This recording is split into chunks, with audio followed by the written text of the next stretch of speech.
Hello everybody and welcome to UTS Online. I'm very, very glad to see so many of you have joined us today. My name is Monica Attard. I am the head of journalism here at UTS. I am also a former working journalist. I worked as a journalist for some 40 years, most of it at the ABC, where I have been a senior radio and television reporter, a television host and a foreign correspondent.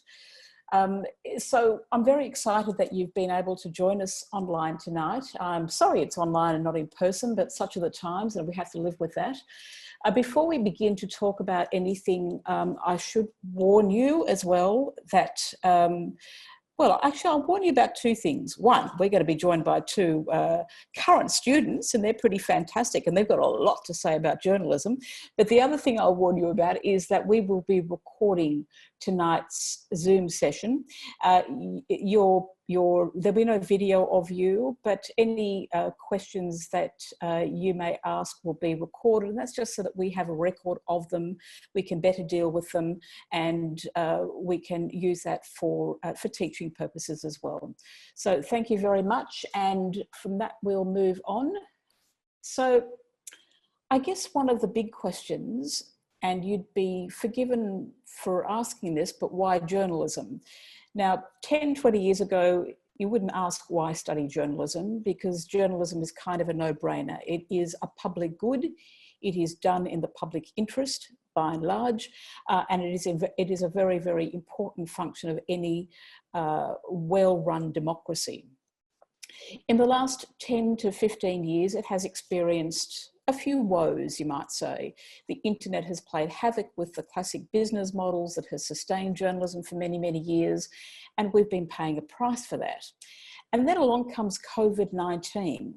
And COVID-19 has really done what appears to be a lot of damage. But we believe that that damage is actually going to be quite short-lived, and that there is going to be a very, very sunny, bright side for journalism out of this.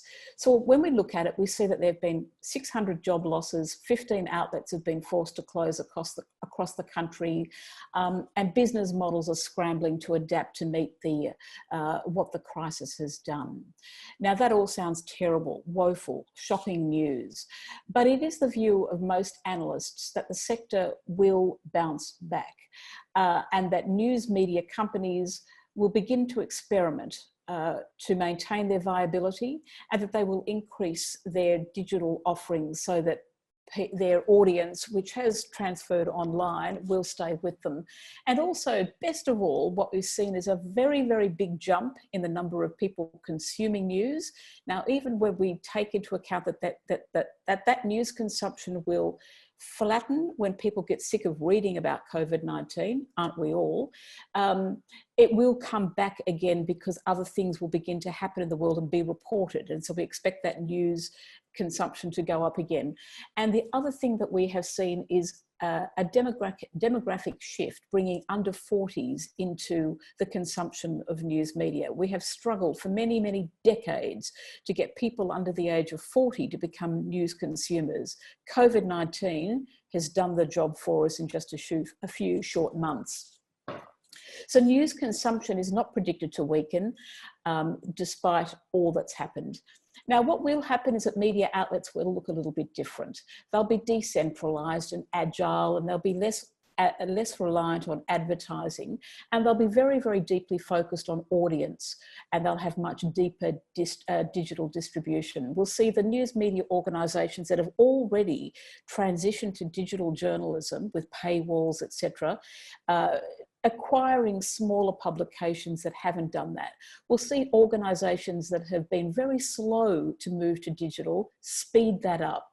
And we'll see some news media which has abandoned print and gone to digital because of COVID-19 stay online with lots of investment, hopefully, from both philanthropy and impact investors. And they'll change their employment practices. They'll look to freelance cooperatives as the basis of their new business models. And of course, there will be opportunities for smaller staff-owned startups.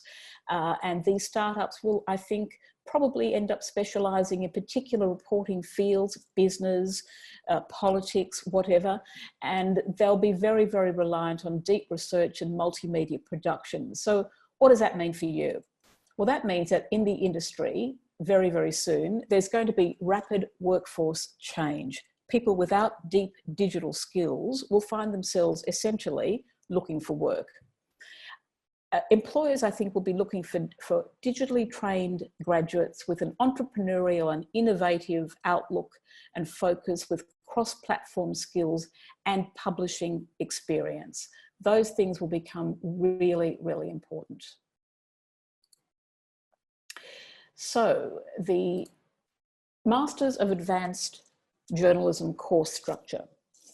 This is the course totals 9 subjects, 6 core subjects and 3 electives.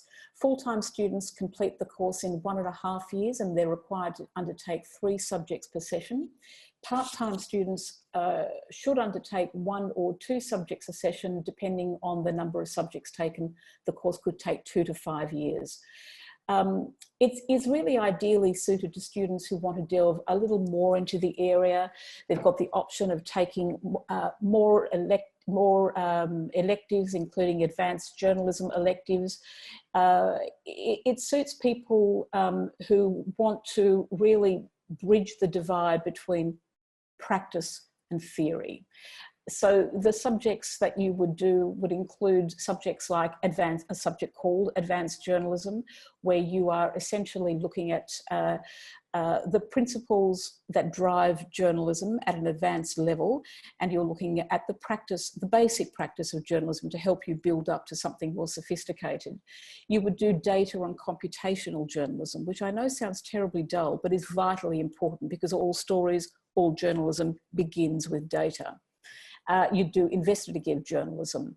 There are a whole suite of subjects that you would do in this degree that would really give you an advantage and a cutting edge when it comes to being able to deploy skill-based knowledge within a theoretical framework in the marketplace. We also have a graduate diploma in advanced journalism, which is a kind of jump in and jump off point at the same time. So for example, the course totals 6 subjects, 4 core subjects, 2 electives. If you were enrolled in the Masters of Advanced Journalism, you got to your 4 core subjects and your 2 electives and you decided you'd had enough of study, you could actually graduate at that point with a graduate diploma in advanced journalism. Conversely, if you were enrolled in the graduate diploma in advanced journalism and you did your 4 core subjects and your 2 electives and you decided you really hadn't had enough of this, then you could keep going on to, you could articulate into the master's program and keep going. For full-time students, you complete this course in 1 year and you're required to undertake 3 subjects per session. Part-time students complete the course in 1.5 to 3 years and undertake 1 or 2 subjects per session. The kinds of subjects that you would study, again, advanced journalism, which I've talked about, media law and accountability, journalism studies, digital journalism and beyond, which is the practice of mobile journalism. And combined, I think they give you a very, very strong baseline knowledge from which to continue building. They expose you to that kind of crossover between practice and theory, as I said before, with an overlay of pure practice incorporating the very latest technologies in digital journalism.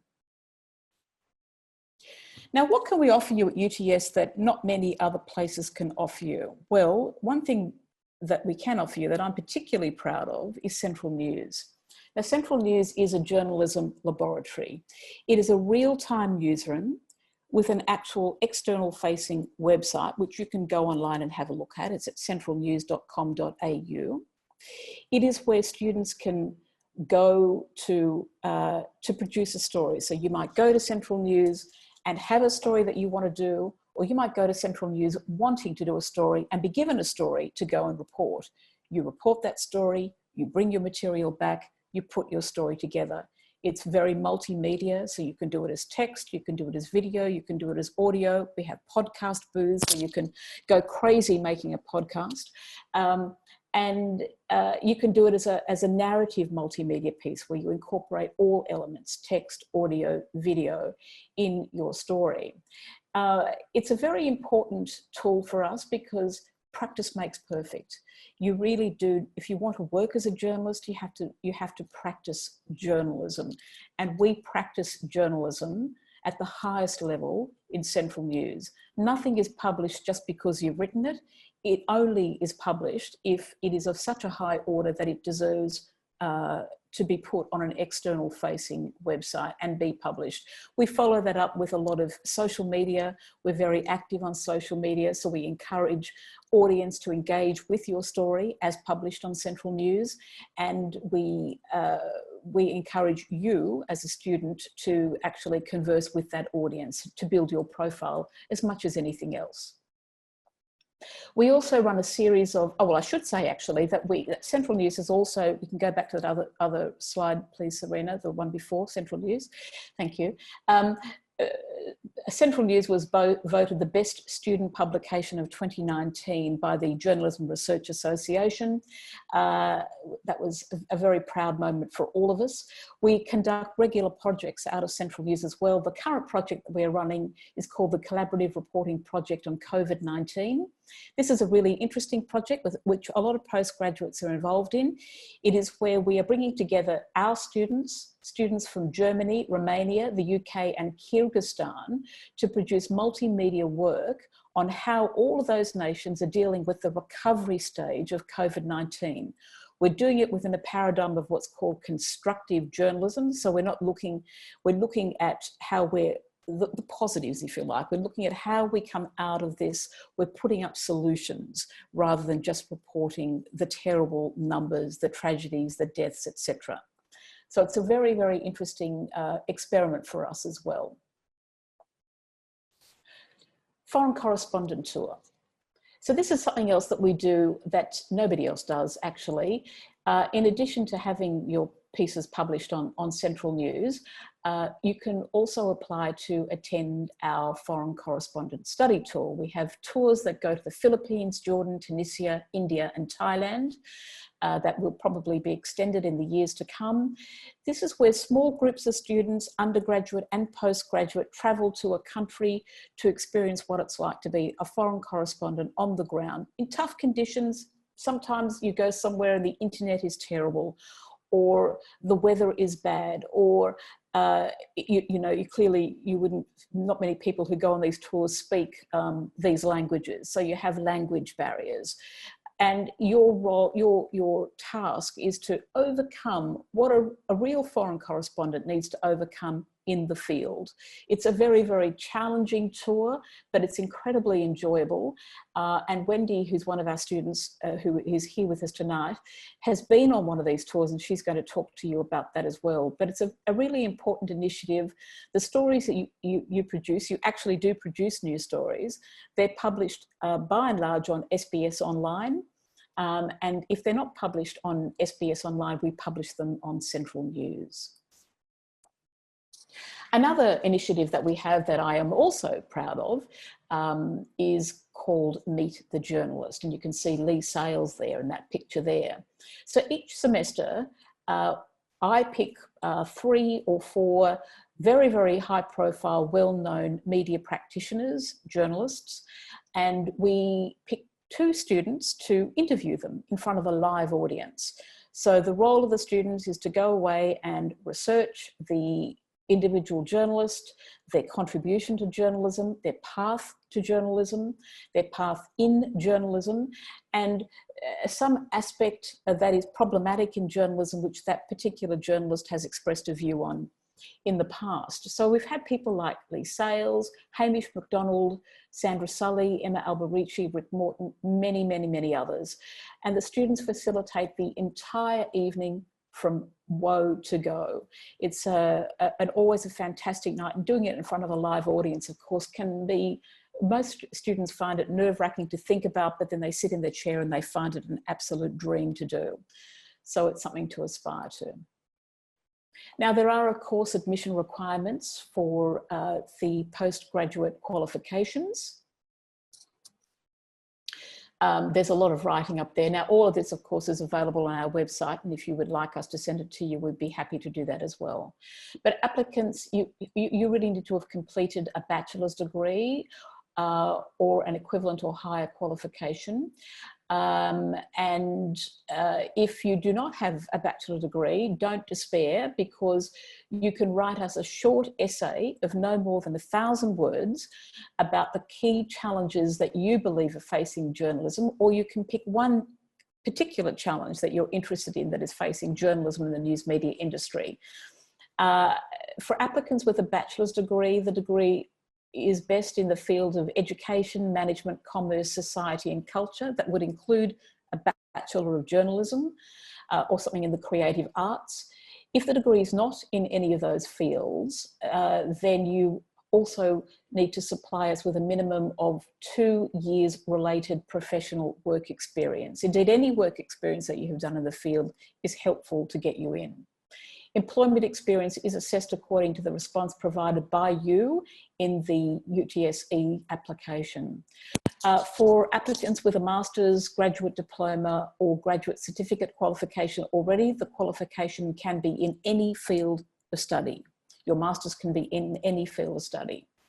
And of course, for international students or local applicants with international qualifications, there are English proficiency hurdles to jump, and they are all there on the screen, and as I said, already on our website, and we can post those to you or email those to you, more to the point. We do have scholarships. We have the Wanda Jamrozik Scholarship in Journalism. It's worth $5,000. You need to meet particular criteria in order to win it.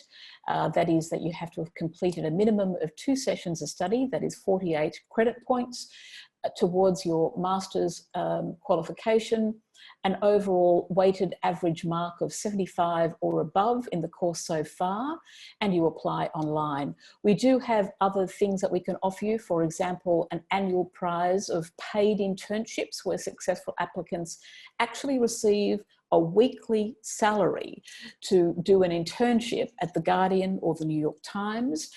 They're offered annually, and that program is likely to expand in 2021. We'll keep you posted. We also have a graduate diploma in sport media.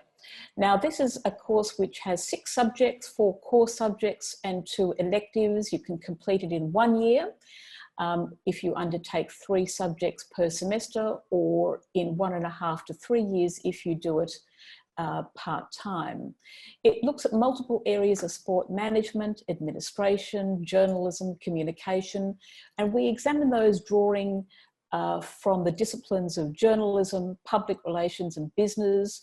We aim to teach you basically about media management, sport administration, marketing, audience development, reporting and editing across text, video and audio. We have an incredibly unique arrangement with the Sydney Cricket Ground Trust to teach there at the cricket ground in Paddington, or Moore Park, I think it's on the border there.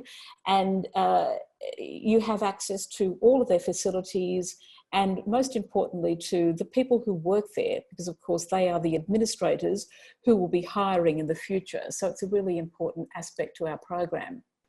So why study sport media with us? Well, I think first of all, there are no other universities that offer sport media in Sydney. You'd have to go to Canberra to get the nearest thing, and that would be an undergraduate degree. But the cross-faculty learning that I referred to, I think is really pivotal to this.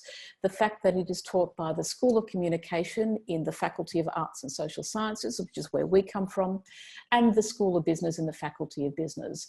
And the fact that it is taught by leading industry practitioners. So for example, for the journalism part of this degree, Alex Brown is one of the teachers. Alex Brown is the head of communications for Cricket Australia.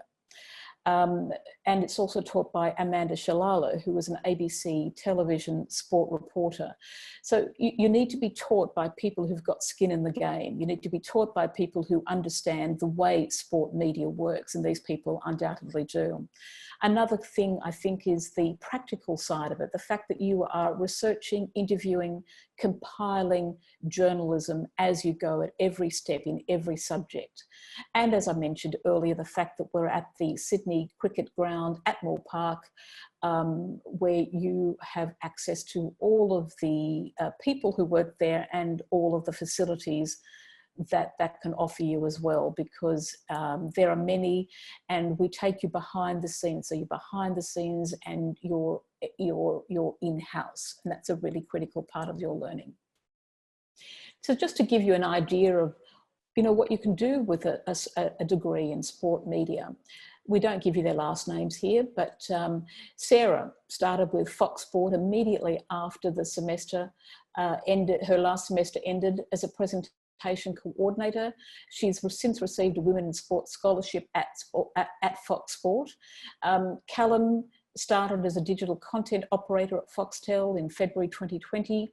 Adam, social media editor sport with Verizon Media. Jackson, content producer for Cricket New South Wales and the Sydney Sixers during the summer, freelancing for Channel 7 News. Kate, a TV media assistant at Advertising Advantage. And Jason, who continues his old job working in geology, but he's a frequent contributor to rugby.com.au and theraw.com.au. And there are many, dozens and dozens more. I think of all of the degrees that we offer, this one possibly has the highest rate of getting people actually employed at the end of it. It's because it's such a particular field. So I highly commend it. So at this point, you've probably had enough of me prattling on. I really wanted to ask our two students to join us at this point. Now, Wendy John is in her final year of her Master of Advanced Journalism, and Natasha May is just beginning hers. So they give you a really good view of what we do and how we do it. So Wendy, let me start with you, if I might. Why did you want to do this, a Master of Advanced Journalism? Good question. Hi, everyone. I'd worked for 20 years in corporate training and development, really wanted to have a more creative job for my second career. And I wanted to create content. I wanted to get into broadcast media. I wanted to learn how to do great video. Audio wasn't something I was interested in. Then I started learning about it and got into podcasting. So I wanted to could have just do the broadcast and creating content, but in doing the masters, I've learned there's so much more to the field of journalism. I'm a bit embarrassed about my prior ignorance. So it's been exciting and it's been stimulating. So it's been a really great personal journey, not just a professional one.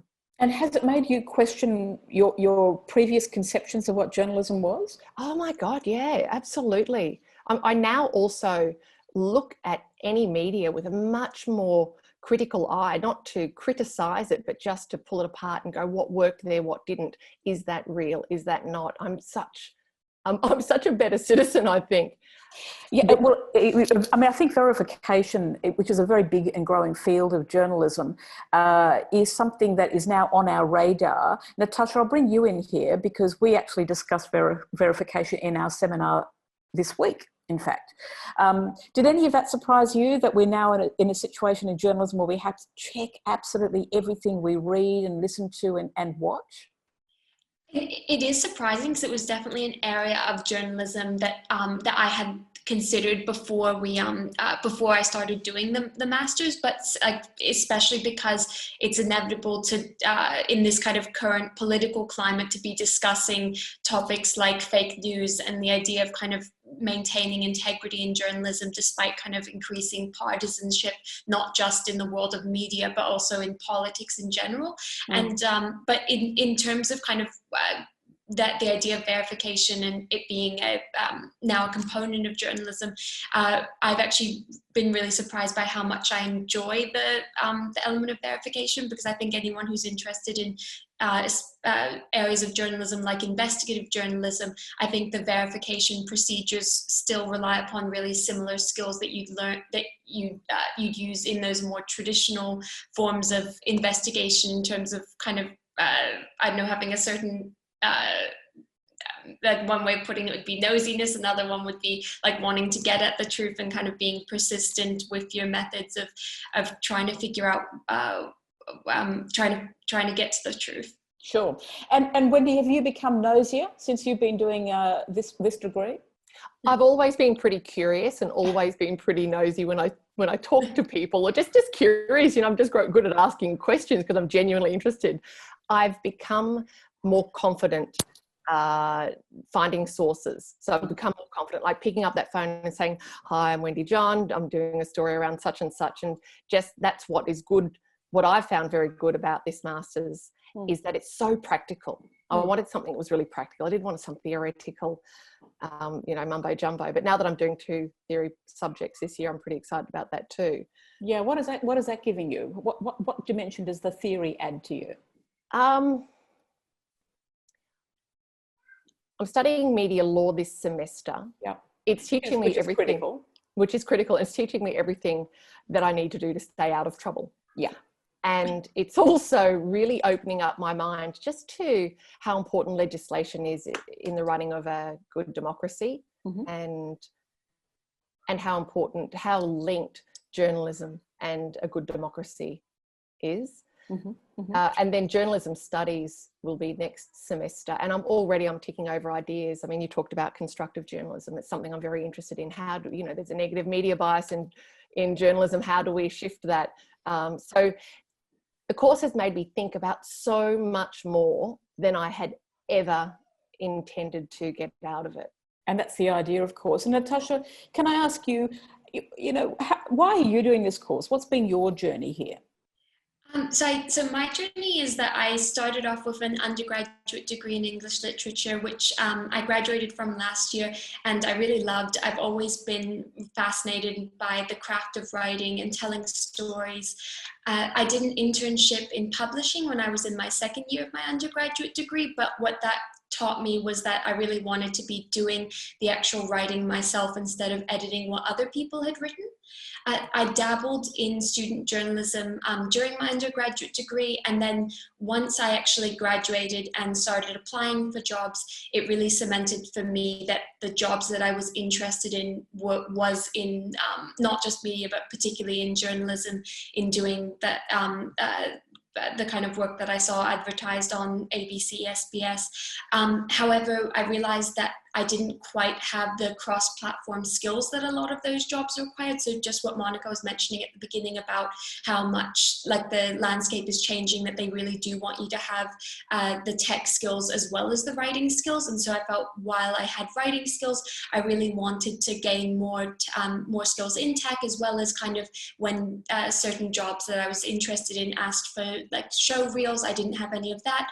So it was so I guess I was really excited to undertake the master's because to kind of fill in the gaps, the skill gaps that I realized I needed in order to get the jobs that I hopefully one day get the job and I really wanted.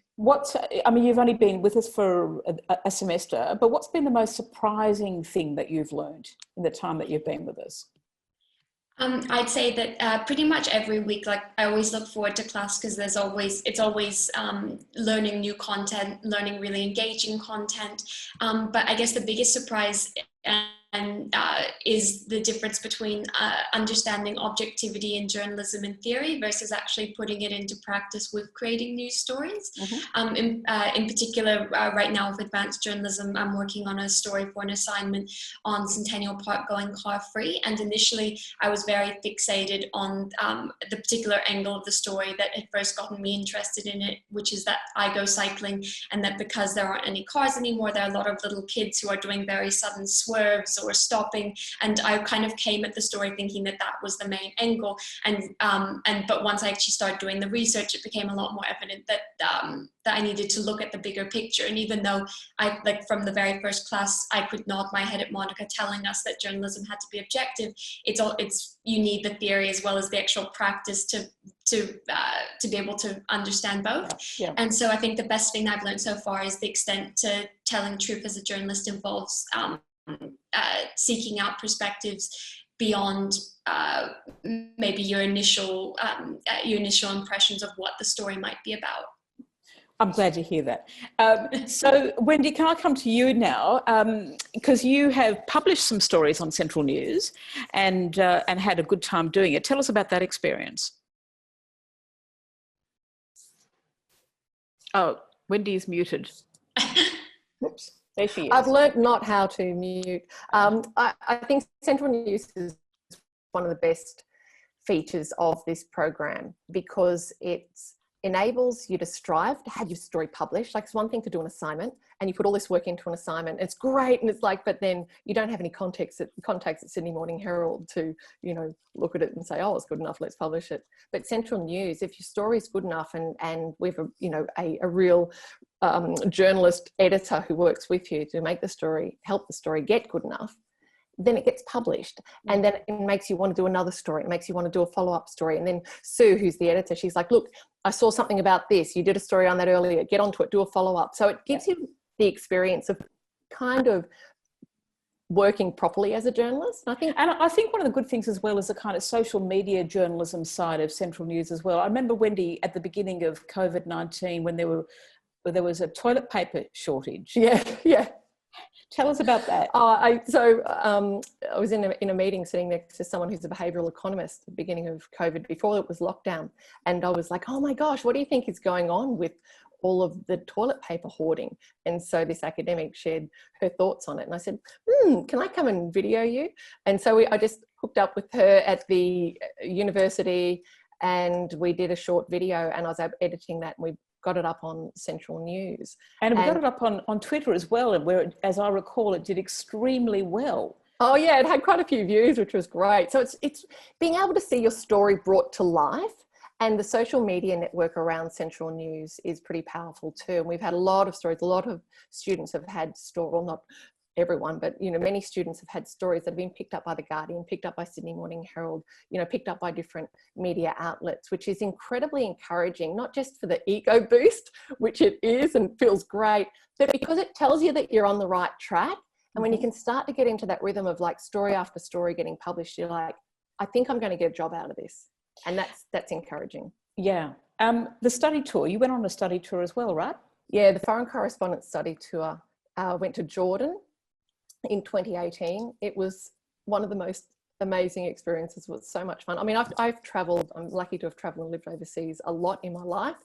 And this was still a major highlight. It gave me the experience of, apart from all the fun and great being away with a small group of students and a couple of great lecturers and journalists, it gave me the experience of having to find and file stories in a short time frame in a country where I didn't speak the main language and where I didn't have existing contacts. So yeah, really, a real foreign correspondent. Yeah, it pushed me, and I think that's what UTS has allowed me to do. It's kind of pushed me, and the lecturers push you, and they back you, and it's a good thing. If you want to do something, you want to take it and run with it, they will push you. But if you're still just learning and struggling, I haven't met a single lecturer who wouldn't bend over backwards to help a student who's just really fumbling as well. Well, that's good, and I hope that's going to be your experience as well, Natasha. What are you most looking forward to? Well, I would absolutely love the opportunity to do the foreign correspondence study tour. It sounds absolutely amazing, and yeah, you've got to do it. Yeah, no. When you're talking about it just then, I'm really keen to do that, because the idea of being a foreign correspondent, I think, must be one of the most fun parts of journalism. Even though the idea of like not having any contacts in the country also sounds scary, but yeah, no, I know the initial question is most looking forward to is just, the more I'm kind of getting into the the more practice I'm doing, the easier and more enjoyable it becomes. And so it's so I'm looking forward to I guess like just the future of continuing to practice, continuing to get more experience. And I also really love the interviewing part of it, just because you get to talk to so many different kinds of people, and people who you might never have gotten the opportunity to have really interesting conversations with if it wasn't for the fact that you were calling them up based on a particular story that you're doing. And so I really love that kind of diversity that you get. Like just even so far after one semester, I've kind of talked to a very cool butcher who encourages people to eat less meat and tries to do regenerative farming, as well as like with the most recent assignments I'm doing, I'm looking into kind of potentially talking to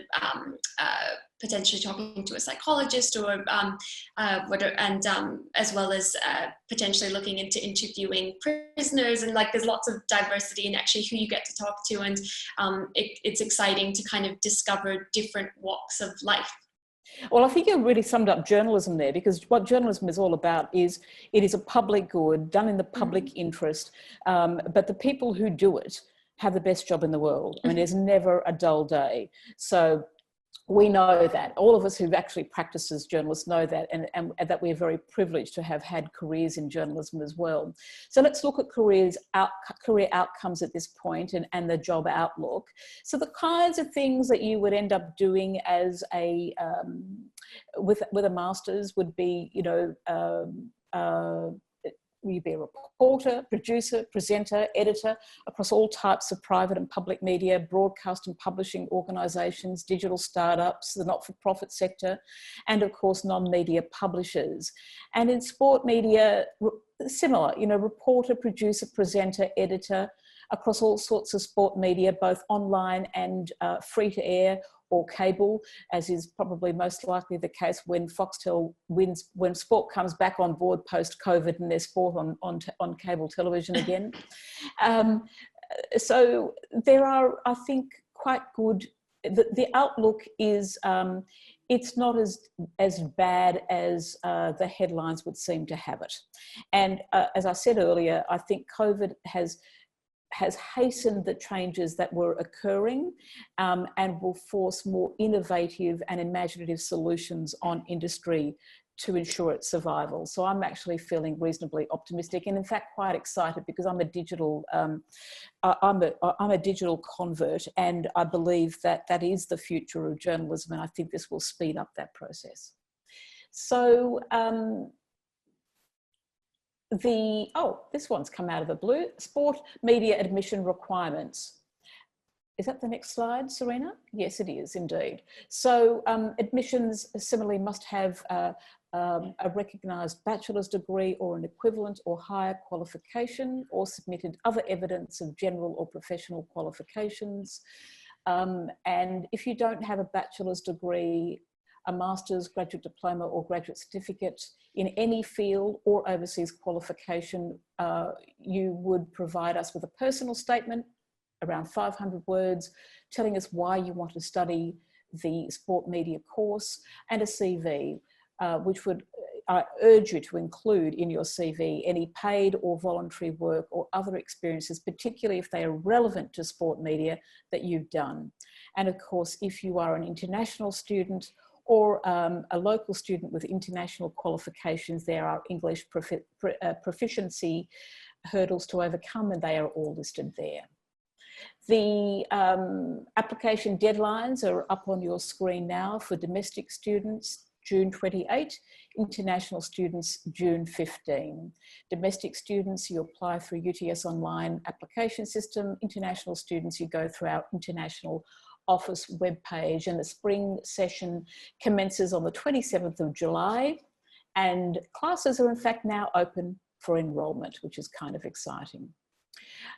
We will recognise in some cases prior learning. So if you have another degree, even if it is incomplete, but you've done subjects in it that you think are closely aligned to what we are doing, you submit that for us to consider, assuming that you've passed that subject in another degree, but you submit that for us to consider, and we make a decision on a case-by-case basis. The fee structure is up on your screen as well, and if you have any questions about the fee structure, James is with us and he can answer those questions. And I think at this point we're going to turn to you for any questions that you may have sent us. So we have one from Jack. Do most people in the sport media course have no previous journalism work experience? Is a bachelor degree in journalism or media, etc., recommended? Look, it's a difficult question, actually. I can tell you that most people who do our sport media course have no previous journalism work experience, nothing. They have never worked in journalism. They haven't run a sports blog. They come from, my favourite story is the train driver who decided one day driving his train that he actually wanted to be a sport journalist. And so he applied. He didn't have an undergraduate degree. He wrote a very compelling essay to tell us why we should admit him. We admitted him. He did exceptionally well, and he now works as a sport journalist. So, you know, anything is possible. So most people do not have previous experience, in answer to your question. And is it recommended that you have a bachelor degree in journalism or media? Handy, but not essential. As long as you have something that is in the creative industries or those other areas that I outlined earlier, the ones that are on the website as well, you'll be fine. It's not absolutely 100%, you know, necessary for you to have a journalism degree. It's Wendy here, Monica, if I might add, passion goes a long way. If you're absolutely passionate about transitioning into this new area, and you make every effort, it's going to pay off and you'll be fine. Absolutely. Absolutely. Okay, an anonymous attendee. Apologies if this has already been answered. With regards to cross-disciplinary study, may subjects be taken from other course programs, for example, a Master's of Creative Writing? I would like to incorporate professional editing into my course plans. Yes, you can, and particularly in the elective field. So we have various banks of electives. They come from not just the journalism discipline, but the other disciplines. They come from creative writing. They come from social and political science. They come from media, arts and production. They come from digital and social media. And you can choose electives from any of you can choose electives from each of these various banks. So they're not just all journalism ones. You can actually even get special dispensation to choose electives from other faculties. That has happened. So don't feel as though you are constrained to only studying journalism. You can study aligned areas as well. Khalid asks, is there support at UTS for student-founded startups in the field of media and journalism? Well, it depends what you mean by support. Is there financial support? No, although, James, you may have an idea of what is available in other faculties. There are programs, for example, in the business faculty that support startups. But where we travel with that, we have a subject, for example, called entrepreneurial journalism, where we are really encouraging students to think about startups in an innovative and commercial way. And so we test ideas there. So, you know, in that sense, there's that support. But UTS may well have in the business faculty areas of other support that you could draw on. I can also chip in, Monica. I just attended, I only attended O-Day a couple months ago, like at the beginning of this year, and there is like a whole building dedicated to doing, like pursuing startups in, like, not necessarily as part of your degree, but if you want to do it with other students at UTS or even with people that aren't students at UTS, and it's got its own building on campus, and I think it definitely is like getting a lot of traction. And not that I hopefully, like, James might be able to provide the link to it, but they were really pushing it during a week. Okay, fantastic. Thank you for that, Natasha. I'll just add in there. So there is a UTS startups. So if you Google UTS startups, there's a whole entire unit that is the home of student entrepreneurship at UTS. So no matter what degree you're doing, they will equip you with the tools to become entrepreneurs. So they've got inspirational events, they've got master classes, etc. So and it's probably discipline agnostic. So you'll be working with different people from other faculties. If they sign on to your idea as well, that's one place that you can look at. So Google. Thank you, James. Startups. That's great. Thank you. Well, there you go. There's your answer, Khalid. I hope that helps. Okay, so the next one. That's moving fast. Okay. If I were, and it's from Anonymous, if I were interested in pursuing a career as a foreign correspondent, would this course be a good place to start? Are there opportunities to specialise in international journalism within the electives? How would you rate this course over other more specialised degrees in international journalism overseas? Okay, so I know a lot about this because I'm a former foreign correspondent, and foreign corresponding is my great passion. International news is my great passion. So I think the Masters would be a fantastic place to start thinking about a move into a career as a foreign correspondent. One thing I should say is that a lot of people come to university and with an ambition to be a foreign correspondent, and they think that you will finish your degree and become a foreign correspondent. It doesn't quite work that way. So you need to kind of have your training wheels on and do a few years as a general correspondent here. And then from that point, you would move to become a foreign correspondent. It's very, very rare to go straight from university into a foreign correspondent position. In part, that's because foreign corresponding is a very specialised field. It's also because in the media contractions that we've seen, the first things that get cut are foreign correspondents, sadly, but that is a fact. But there are many, many media organisations that have very, very vibrant foreign bureaus. The ABC is one amongst many, and they are always on the lookout for young, talented people who could even move into those bureaus ahead of being appointed as a correspondent, but to work as producers, social media producers, locally hired. And that is a great first stepping stone into foreign corresponding as well. We have a subject called International and Transnational Journalism, which I teach, and that is looking at the way foreign corresponding has changed, what the imperatives are now given the media models that we are dealing with, and also given the kind of global flattening out of media discourse, generally speaking. So there are no borders really. So if you live in Zambia, you know, you can access the work of an Australian correspondent. If you live in the United States, you can access a website in Zimbabwe. So we look at the impact that globalization has had on foreign corresponding. We look at also the way it has impacted the way we operate as foreign correspondents, the ethics associated with foreign corresponding, which are vastly different. Actually, the details are different. The overall principles, ethical principles are the same, but the details of working as a foreign correspondent and the ethical parameters within which you work are quite different when you're abroad. And I think that that is a subject that, you know, really prepares you for the hard stuff on the ground, as of course does the foreign correspondence study tour.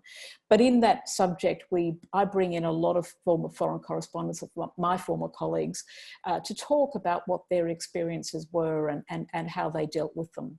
So I do think that I rate our masters in terms of getting you into getting you on the ground in industry in the first place, with a view to pursuing whichever avenue it is that you want to pursue, whether that is foreign corresponding, sport media, politics, economics. And I think that's the way you need to view being a foreign correspondent. It is one of many avenues. You need to get in on the ground level first, work, accumulate the profile, the experience, and then move into your field. And I hope I've answered that question. Will classes be online next semester due to COVID? And can I continue to study online for the rest of the degree? Well, so classes will be online in the next semester. There is no doubt about that, all of them. Will you be able to continue to study online? I can't answer that question right now. I think that there is a case to be mounted that postgraduate studies work quite well online, as opposed to undergraduate studies, where the classes tend to be bigger and people are less experienced. But I think that there's a good chance that many of our subjects will remain online in the postgraduate space if there is a call for it, if enough students want that to happen. Can I do an internship as part of the Masters? Yes, you can, and we encourage that, and we will help you find an internship. We will help you find an internship as individuals, as your individual teachers, but also through our UTS Career Hub, where you can register and put your name down for or apply for an internship. And yes, we can help you with work experience as well. Most of us, all of us, in fact, have come from industry. So we know the industry well, and we know who works in it. We tend to, I can tell you right now, as the head of journalism, I would get probably 5 or 6 emails a week from people in industry asking me to, distribute a job advertisement, or do I have a student who is capable of helping out here and doing that? I'm always placing students in work experience or paid work. So, and also if you're an active dweller of Central News, when we come back to campus, we have a whiteboard where we advertise all the jobs that come our way. So it really pays to be a Central News dweller. Are face-to-face classes only offered in the evenings, or are there daytime classes as well? Face-to-face classes are offered in the evening only. Daytime classes don't tend to work as well for postgraduate students because most of you tend to work, so we offer them in the evening. Are there any opportunities to pursue radio, not necessarily presenting, but producing? Absolutely. And in fact, a lot of all of our teaching, our practical teaching across absolutely every subject is multimedia. So we will be teaching you digital text, audio, and video. But audio and video are central to absolutely every assessment that we set you. And in Central News, we very greatly value and emphasize audio. We have 2 really fantastic professional podcasting booths, and we encourage our students to consider audio as well as video. And yes, in terms of presenting and not necessarily presenting, but producing, these days in media, presenting, producing, everything is pretty much flattened out anyway. But you can be assured that the audio skills that you pick up will put you in a very, very good place to produce radio, to call it by its old-fashioned term. Another question from Anonymous: for the students, have you found the work-life study balance? How have you found that, the work-life study balance? Natasha, what about you? My experience has largely been based around COVID so far. So it actually helped, being at home a lot more helps you kind of, makes it more enjoyable to kind of focus more on your work because there isn't as much socializing going on. But in general, I think that the way that the Masters actually, like the study plan works, that you have 3 subjects that you do, the assessments tend to be quite staggered, and I find it like very manageable in terms of I almost never have 2 assessments due in the 1 week, and so it's kind of it helps you keep on top of your various assessments, and tutors and lecturers who take your classes are really good at getting back to you with feedback. Monica's amazing, getting back to you within like 1 hour of you emailing her with any questions. So it's really good to have that support from the staff, the teachers at UTS. They're really great.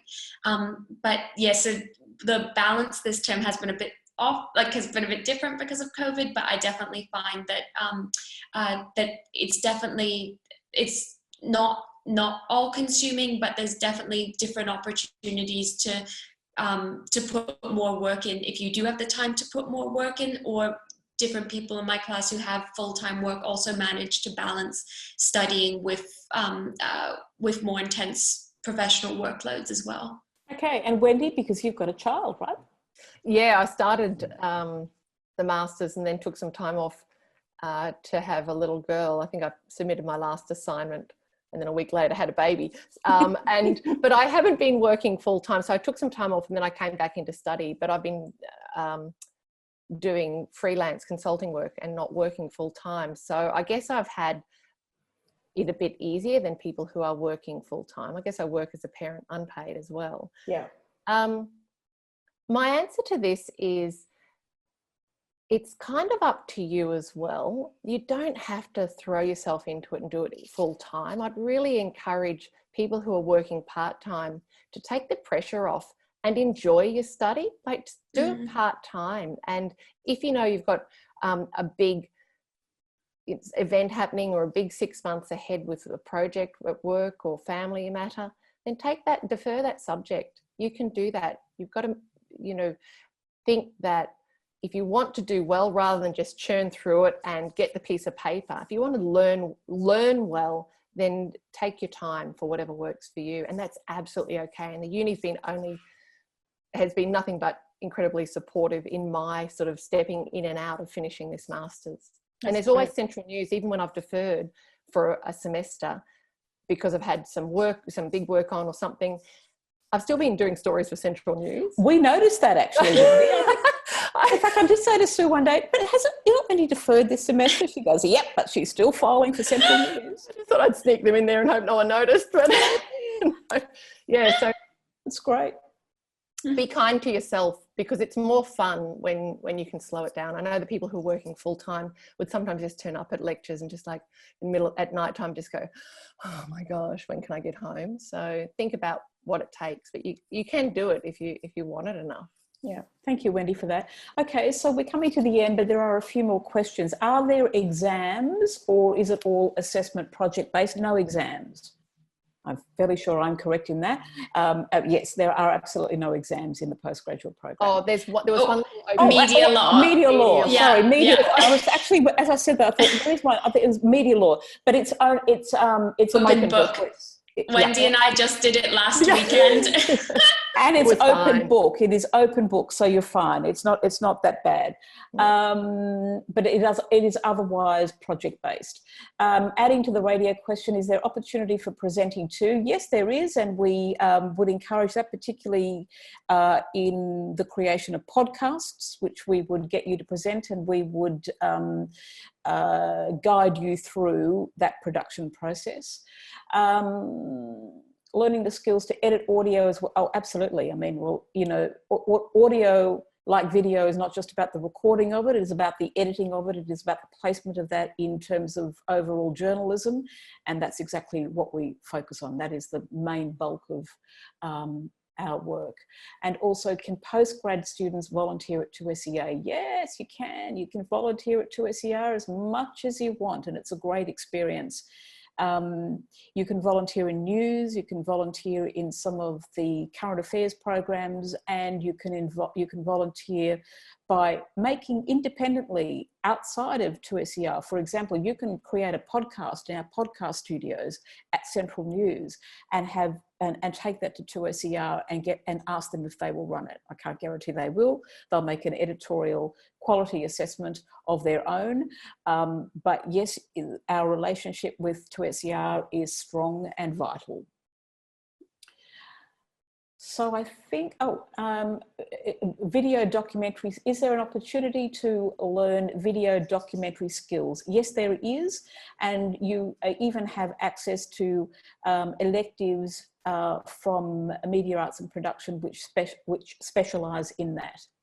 Opportunity to undertake an independent journalism project overseas. I'm not quite sure what you mean by that. If that's an internship, yes, we advertise and support internships offered by Al Jazeera, for example. Most of those are overseas in Doha or in Kuala Lumpur.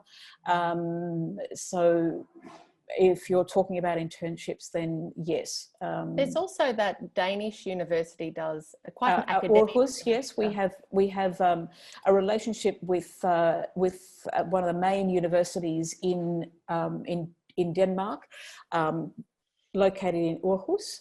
It's a lovely word, which I always feel good about saying because I know I'm not saying it correctly.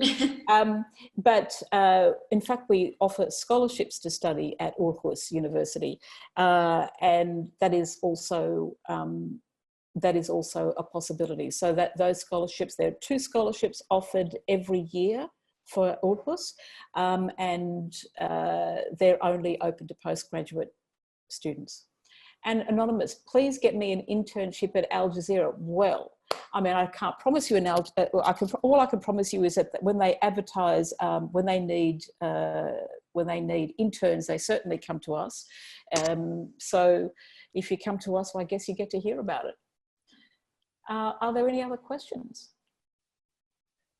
I think they're done. Oh, sorry, could I just quickly add, Monica? I've just noticed Yes. a couple of questions, and I answered some that were, I answered some by text, which are in the answered tab at the top of the Q&A. A lot of the questions were around video and audio. This is such a practical course. Like you can, the 2SER Community Radio, UTS has such a strong relationship, as Monica mentioned. You can do programs with them. It's amazing. All the video editing, audio editing, Adobe Creative Suite, learning how to use professional level cameras, professional level audio, professional lighting, how to set all of that up, as well as how to find sources, how to interview people.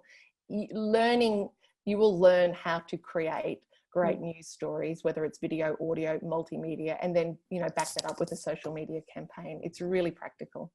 Yeah, and thank you for answering that question as well, which I missed actually. Do the sport media and advanced journalism courses share any subjects? Can you do an elective in sport media within the Masters? Yes, you can, as Wendy correctly answered there. You can do digital sport journalism, you can do sport media. So, yep, there are electives. That's great. Well, we've got double answers, which is fantastic. Excellent. I think there's one more question in the open one there too. Is there a photojournalism elective? There is not a photojournalism elective, but photojournalism is very much something that we incorporate into our multimedia teaching. So whilst there's not an elective dealing only with photojournalism, it is dealt with, but in a broader context of multimedia journalism. And every year, UTS submits student work to the Aussie Awards, the GERAA Association for Journalism Research. And the Aussie Awards have a category on photojournalism that our students have previously entered into. And on each of the study tours, photojournalism is also encouraged, and your major project work could be a photojournalistic piece as well. And we also have a very strong relationship with an organisation called Head On, which is a global photographic exhibition held annually. In fact, if you go online and have a look, you have to log in and create a password, etc., etc. But once you do, put in the search bar UTS, and an exhibition of a project that we recently conducted out of Central News, the photography will come up there. We actually exhibited with a global photographic outfit, so that was pretty exciting for us. But you know, photography, I think, is as essential to journalism sometimes as words are. And we have one student at the moment doing the advanced journalism course who really just sees the world visually. I mean, I'm not sure she actually recognises words in any way. I mean, her whole way of seeing the world is visual. She's the most fantastic photographer, and she tells beautiful stories through her photography. So photojournalism is something that we love, we encourage, and if that is your thing, then we'll give that space to grow, for sure. How big is the cohort generally? Well, the cohort can be anywhere, it depends. So we like to keep it small, so anywhere between 7 and 15 for advanced journalism, for example. They can be a little bit bigger in sport media, but by and large, you know, I think we'd be talking at a maximum of 15 to 18, say, in advanced journalism. My dad says journalism is a dying profession. What should I tell him? Where is he going to get his information from if he thinks it's a dying profession? It's not a dying profession. It is there. It will continue. There will always be a town square. There will always be a need for information, and there will always be human beings who crave information. So I would tell him that, no, it's not dying. It's different. It will continue to change and morph. It is digital. It's not something that we recognise as being the same as it was 20 years ago even, but it is definitely a thing, and it's not going anywhere. Are there any other questions that we can help you with while we're here? Okay, well, Wendy, Natasha, is there anything else that you'd like to add before we go? Good luck. It's one of the best things I've ever done. Can't wait to finish. Yeah, you had fun though.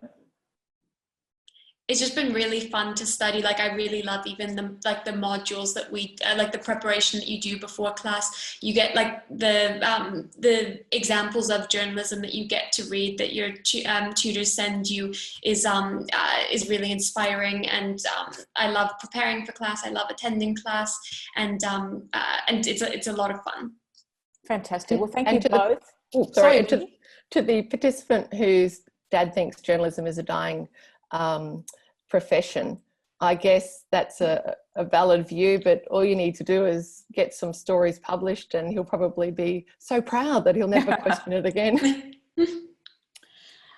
Thank you very, very much, everybody, for being with us. I think we will... Oh, there's one more question. There's another question. Goodness.